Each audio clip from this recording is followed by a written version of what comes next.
Hello guys! Magandang hapon sa inyong lahat. I am Chin Rodriguez, pamasiguro siya ng a faith healer, also a tarot reader. So ngayong hapon na to, tignan natin ano kayong sabihin ng ating mga gabay. So this is urgent pasilip para kay ating president, na si President Bongbong Marcos Jr. So once again, this reading is something gabay lamang, pamang gabay lamang to. Pwede mangyari, pwede hindi mangyari itong reading na to.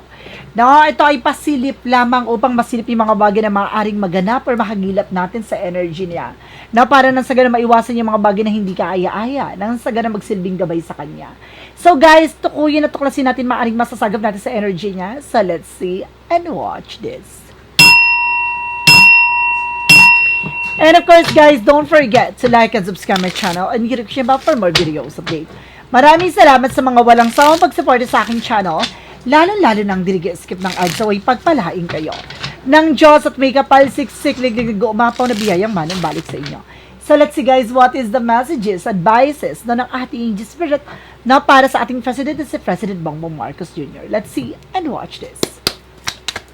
Ano maaaring masagap at mahagilap natin guys sa energy niya? There is a wheel of fortune with a turning back. Now, there's something destiny to happen. So, talagang naka-line up na maaaring maganap. Now, there's something prophecy. So, talagang, itong lahat nito ay ayon sa kalooban ng Diyos. There's something higher for something, a lesson learned. So, marami siyang bagay na makakatandaan dito. And there's a belief or paniniwala, higher than something and a religious pact or a religious group. There is a possibility na maaaring ipinapakita dito ang paniniwala, or maaaring ipinaniniwalaan. Let's see, additional messages.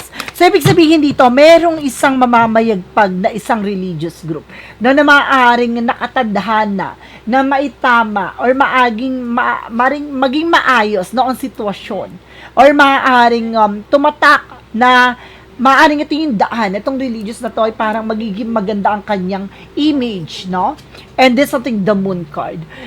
There's something guys with the revelation kasi some of religious din dito at the same time ay maaaring marireveal. So maraming bagay na maaaring matuklasan, maraming bagay na maaaring mabulabog sa sitwasyon na to.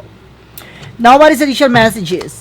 Additional messages, guys, with the Knight of Swords. Meron daw dito, there's something anxiety, sleepless nights. There's something worries. Meron daw dito maaring nagdadala, na kumbaga, sleepless nights or something stress. Meron daw ditong nag-overthink na as of now. Let's see what is additional messages. Represent guys with the Ten of Pentacles. Okay. So, kilala na. Now, there's something of family, related. Maaaring meron daw dito na i-stress na maaaring konektado sa pamilya ng ating president. Isa to sa miyembro, ng kanyang konektadong pamilya. So, there's something relatives, There's something connected sa kanya. Hindi ko sinabing first family or something, ha? So, there's something related sa kanya. So, it's either father figure or mother figure, or at the same time, there's a cousin, there's a sister-in-law, there's a brother-in-law, or either there's a sister. There's something connected sa kanya na maaaring nai-stress na raw ngayon. Sino kaya, sa konektado sa kanya na maaaring nai-stress na? What is additional messages? Represent the Two of Cups. There's a partnership. So, meron daw dito na maaaring magbibigay ng partnership sa kanya or magdadala ng partnership. There's a lot of investors. There's a lot of partnership. What is the Wheel of Fortune? Ito yung gusto ko malaman. What is the Wheel of Fortune? The Wheel of Fortune represents with a star card, something a wish fulfillment. So, mayroong bagay na maaaring nakatadhana na there's a more on recovery, healing, miracles, hope. So, kaya pala nangyayari lahat ng bagay o kaganapan dito sa sitwasyon at sa administrasyon niya is like a blessing in disguise. So, kumaga may mga shifting like unexpected situation. It's not coincident. No, it's a gift from the universe na may mga gantong nangyayari. Kumbaga, ayon sa kalooban ng Diyos. Nangyayari itong bagay na ito, there's a purpose. There's a divine intervention. Na may mga ganong circumstances. Kailangan lang talaga mag-pay attention. The Wheel of Fortune, something a prophecy. There's a destiny, a cycles na maaring magpabago sa sitwasyon. There's a star card for healing and recovery. So, makaka-recover na. So, ito yung tamang panahon, tamang pagkakataon at talaga nakatakdang maganap na maaaring magdadala para makarecover ang ating Pilipinas, ang ating bansa. Let's see what is the Hierophant. The Hierophant represent, guys, excuse me, with a Knight of Wands. So there's a slow and steady. Unti-unti na raw. No, unti-unti na raw may mabubukayo dito na isang religious group, no? Na maaaring may mga member dito is panot, may gano'n, mga panot, no? Nakita mo yan, no? May panot dyan. Nakita niyo yan, oh. Nakita niyo yan. Yan yun. Yung mga yan ay maaaring mabubukayo, mabubulabog. What is the Moon card? Represent guys with the Three of Pentacles. There's a collaboration and communication. So, meron daw dito ma-reveal about sa mga informations, no? Kaya parang may ma-reveal daw na parang kumbaga may mga hidden agenda towards him, no? Kumbaga meron ditong may planong hindi maganda, no, sa ating president, but definitely mabubukayo or mabubulabog agad. Ibig sabihin mabubuko, no? What is the Knight of Swords? With a Knight of Pentacles, secure. Na meron daw ditong bagay na kumbaga pinagkakaingatan, no? Parang bagay na parang kumbaga kailangan pagkaingatan, very secure, slow and steady, ganun. With a Ten of Pentacles, so represent what? Represent with a Five of Wands. So there's something guys with a competitor. So oh my God, kaya so ibig sabihin dito na about sa family wealth, no? Na maaaring meron daw dito there's a competitors, kakompetensya, something like that. Ayaw ng kakompetensya, ayaw ng kalaban, something like that. Kilala niyo na kasi tinitukoy ko dito. Na maaaring ayaw na nauungasan, ayaw na nasasapawan, there's a possibility kung sino man yan. What is the Two of Cups? Now, there's an Empress card for a revert. Now, disconnect from the world. So, may partnership daw dito, no? Na maaaring mabuo. No? Isang babae na maaaring may ka-partnership sa kanyang ating president. No? Like the way na parang partnership for politics, or partnership for business, or for investment, or investors. A girl, no? Babae ito. What is the way to fortune with the Star card? I feel something a politician, no? Na mayroon ditong kaugnayan about sa partnership. Now, let's see. There's a Ten of Wands. So, meron daw ditong overloaded and obligation. So, ibig sabihin, makaka-recover na sa bigat at pasakit at pasanin na naiwan ng mga nakaraang administrasyon. So, ito yung bagay na maaaring makaka-recover na. The Ten of Wands, something overloaded. What is the Hierophant? Because the Knight of Wands. Represent with the Four of Wands. So, there's a homecoming, gathering. So, there is something, an event. No? Meron daw ditong event na magaganap. No, na may kaugnayan sa isang religious group with a Hierophant. What is the Moon card? And of course, the Three of Pentacles. Represent with the Ten of Swords. Ito yung sinasabi ko, di ba?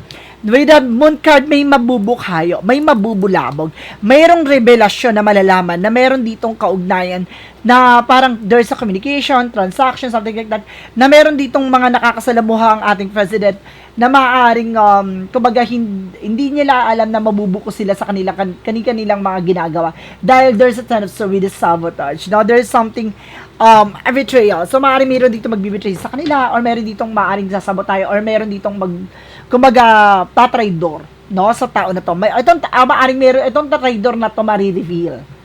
What is the Knight of Swords? Is the Knight of Pentacles. There's a Strength card. Confidence. So, kailangan ng kumpiyansa, lakas ng loob at tapang. No, na ating president dito. What is the Ten of Pentacles and the Five of Wands? Represent with them. Ito na nga. No, ang Ten of Pentacles represents something of a family, well, something like that. There's something connected about sa family.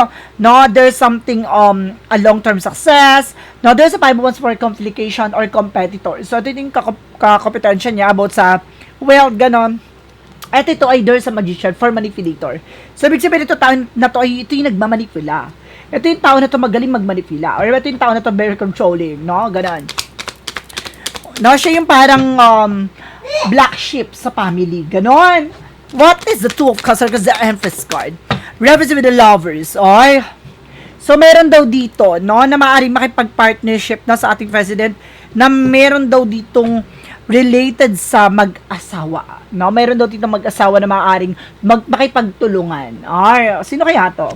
What is the Wheel of Fortune? Because the Star card, the Ten of Wands, represent with the Four of Cups. No, there's a reevaluate or analyze na nagkakaroon ng realization or parang confusion sa mga bagay dito na maaaring, kumbaga, aalamin na kung ano yung nagpapabigat sa sitwasyon. No, there's something, it's time for recover. No? And of course, there's something as full card. No, there's something a leap of faith. No, parang susubukan dito ang pananampalataya at tiwala. Or maaaring meron ditong isang religious group na maaaring dadami, no, ang mas lalong mananampalataya, no, sa isang religious group na to. No, I feel something ano to eh. No, mayroon kasi di ba? itong religious group na to is talagang democracy ang gusto nila, 'di ba?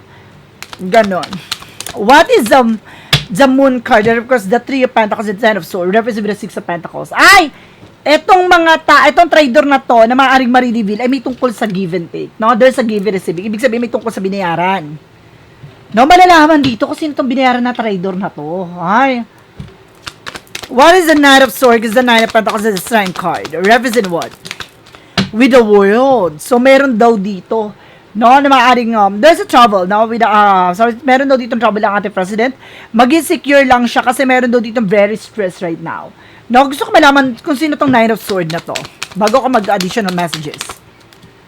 No, there's a page of one. So, there's something new. So, mayroong information daw na maaaring related sa international. No, na maaaring dumating. Na maaaring itong tao na to, no, na parang sinisecure niya yung sarili niya. Something like that. Nai-stress na siya. Ay, parang kilala ko to. Sino itong tao na to? Nilalakasan niya lang yung loob niya pero stress siya ngayon. May lalabas na resulta or something, papers or documents, no, international. And the Ten of Pentacles with the Five of Wands with the Magician reference with the Queen of Wands. Babae nga! No, itong ma-revelator na to na related sa ating president about there's a black sheep ay babae. There's a Queen of Wands. Makapal ang mukha, very confident sa sarili niya, ganon. What is the Two of Cups? Because the Empress card, the Lovers, represent with the Six of Wands for victory. No, may laban dito na maaaring mangyari at maganap, no? Meron ditong mag-asawa, no, na maaaring meron ditong babae na maaaring konektado sa kanila mag-asawa, no? At meron din daw dito mag-asawa na maaaring kumbaga magkaroon ng partnership, no, sa kanya. With the Queen of Cups, no? There's a part of the deck, no, pinapakita dito na meron daw dito maaaring magaling magdrama na babae, no? Mag-ingat, maging aware. Meron na naman daw drama na magaganap. No, babae ito. Na maaaring magdrama-drama na naman ang atake niya. Now, let's see.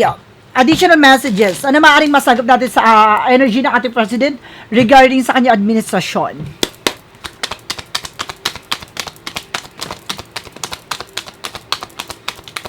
So, let's see. There is a Seven of Cups. No, there's a lot of opportunities, no? Option with the Two Pentacles, no? Maging balance lang.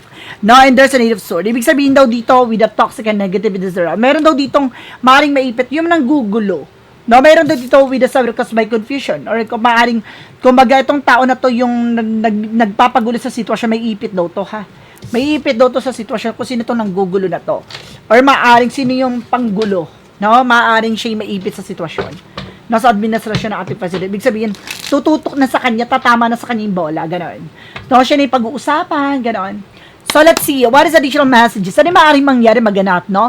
Lalo-lalo na, no, sa kanyang sitwasyon, no, sa kanyang administrasyon, lalo-lalo na sa nangyari sa ating Pilipinas, sa ating bansa, no?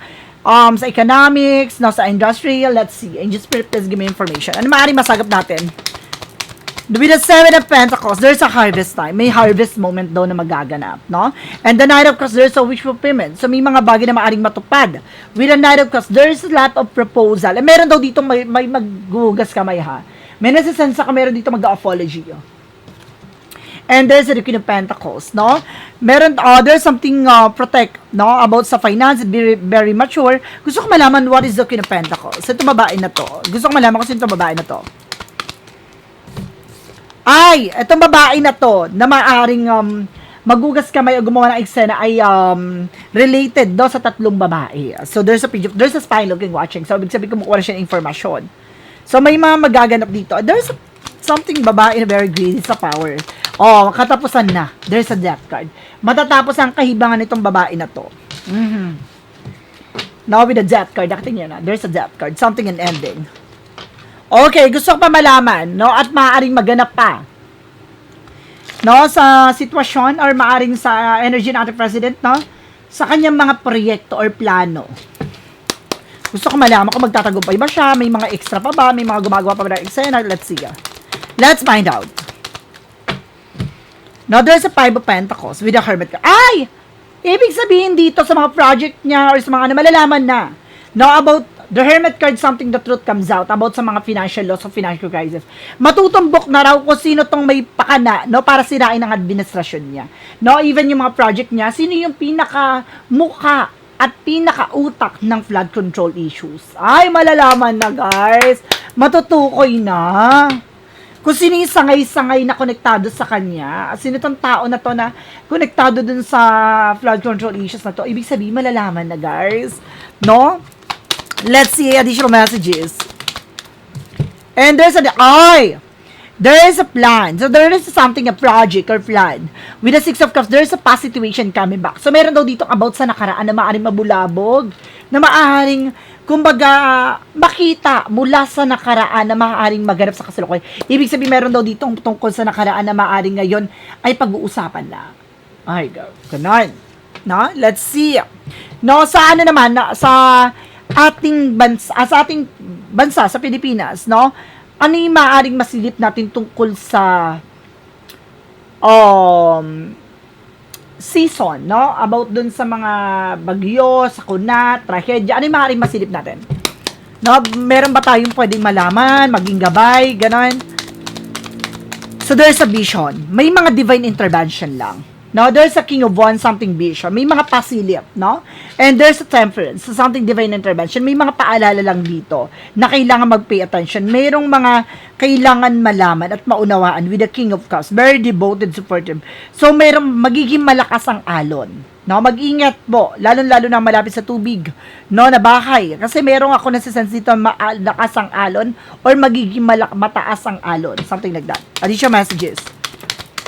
And there's a Knight of Wands. There's a Chariot card. So, kailangan mag-take ng action. Meron daw dito kailangan lumikas. No? Lumikas daw na malapit sa tubig. No? At malapit sa bulubundukin. Kasi meron ako nakikitang flood. No? Parang ano siya, landslide. Na may nakikita rin akong tubig dito na maaring tumaas. Ganon. Kailangan lang maging aware. So, let's see. What is a shadow work represent what? Ay, alamin muna natin yung mga kalaban niya. Ano yung maaaring maghanap or maging eksena ng mga kalaban nito?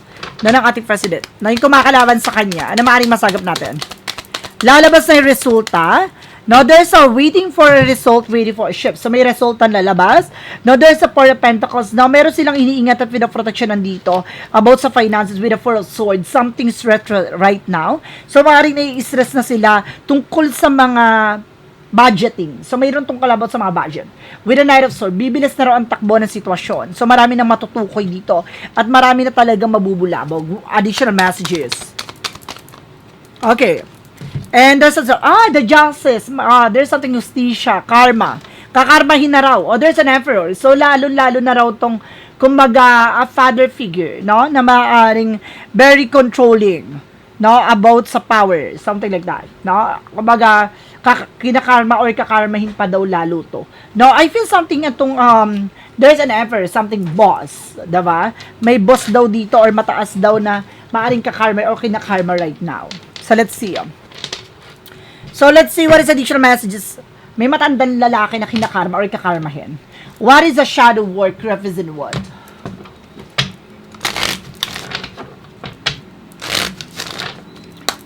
From the shadow work, represent unseen pattern. So, belief and reprogramming. Change your thought, change your life. No, kung hindi babaguhin yung perspective, mindset, hindi mababago sitwasyon. So, kailangan ayusin talaga ng ating president yung sistema. No, yung ano dito, yung sistema. No, yung justice system din at the same time ng bansa. Kailangan mabago yun. Reprogramming. Kailangan maisaayos. Ma-reformat.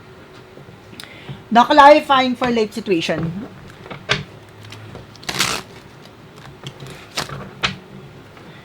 And meron daw dito mababago yung pananaw ng mga tao, guys. Sa sense ko, no? What is a clarifying for your situation? Ignite your soul. Embrace the mysteries of life. Stay open-minded. And embrace the wisdom that unfold from every experiences. So, kailangan niya talagang, kumbaga mapagdaan yung bawat eksena nito. Kailangan niya maranasan yung mga bagay na yan. No? Kumbaga maraming mangyuyurak, maraming mga magbibetray sa kanya, at maraming sisira sa kanya. It's a part of his journey, no? With a what lies beneath with your future. Mag-unfold na raw naturally lahat ng bagay na magaganap, guys. Malapit na. No, maaring nagaganap na yung iba. Pero ngayon mag-unfold na raw siya talaga. Totally. Now, what is additional messages tayo with a clarifying? What is the what lies beneath with your future pala? from what lies beneath the future. There's a recording announcement, no? Meron daw ditong maaring maungkat na isang recording reveal. May mari-reveal, no? There's a copycat na maraming kopya, maraming copy. No, meron daw dito parang sinubukang sirain, no, ang mga documents. Pero kumaga, the truth comes out. Lalabas ang katotohanan. I feel something related to now about sa isang issue, no? Sa flood control issues na maaring susubukang sirain or sunugin tong evidence na to. Pero but the truth comes out. Lalabas talaga siya. No? Itong tao na to, kumbaga matutuklasan talaga yung hidden agenda nitong tao na to. Yung parang may gusto pala siya iligtas, o mayroong kumbaga it's either yung sarili niya or there's something connected sa kanya, ganun. Fulfilling a fantasy. Merong bagay na unti-unti na raw matutupad, no? Ang gusto or hangarin ng ating president sa mga susunod na araw. Sa maaaring, kumbaga yung pangarap niya lang, ngayon unti-unti niya na makakamtan. Wow! So guys, this is urgent pasilip, no? Para sa ating president na si President Bongbong Marcos Jr. Once again, ito ay pawang gabay lamang upang masilip yung mga bagay na posibleng mangyari sa kanya sa hinaharap, upang magsilbing gabay sa kanya. Itong reading na to ay pwede mangyari, pwede hindi mangyari, kaya, kumbaga, ito ay gabay lamang. Diba? Then of course, guys, don't forget to like and subscribe my channel and hit the bell for more videos update. Maraming salamat sa mga walang sawang pag-support sa akin channel, lalo-lalo nang skip ng ads sa way pagpalain kayo. Nang Diyos at may kapal siksik leg nag-uumapa na biyayang manang balik sa inyo. Susunod na ang reading ni Sandro Marcos. Now let's see ya. Maraming salamat, see you in the next video. Bye-bye and bubush.